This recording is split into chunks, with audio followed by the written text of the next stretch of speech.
Nje wasichana, wacha usikie mambo zenye wanapitia juu hawataki kuchoka, wanapitia maisha magumu sana.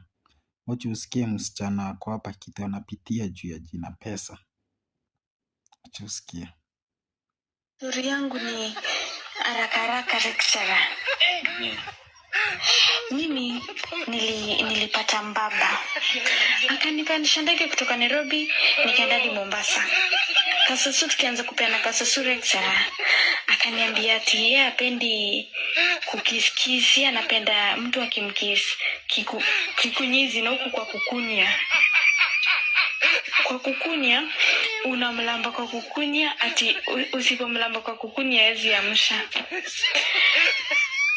Nakwambia mimi kutetemeka, na yeye alikuwa akaniambia yeye ataanza na kunilamba mimi kwa kukunya ndio mimi nimlambe. Lecturer, mimi kutoka hiyo siku mimi niko traumatized. Kabisa. Swali ni je? Traumatized. Swali ni. I only have what na mambo mingi. Swali. I only have question. I only have one question. Yes. How was it? Was it clean? Hello. It was clean, but ilikuwa inaonja tamino ya nini?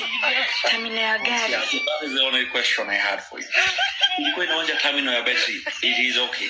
Stori yangu ni Mmesikia wasichana, zile vitu mnapitia huku nje juu ya kutopenda kuchoka. Hiyo nayo hapana. Hiyo nayo hapana. Hiyo nayo hapana.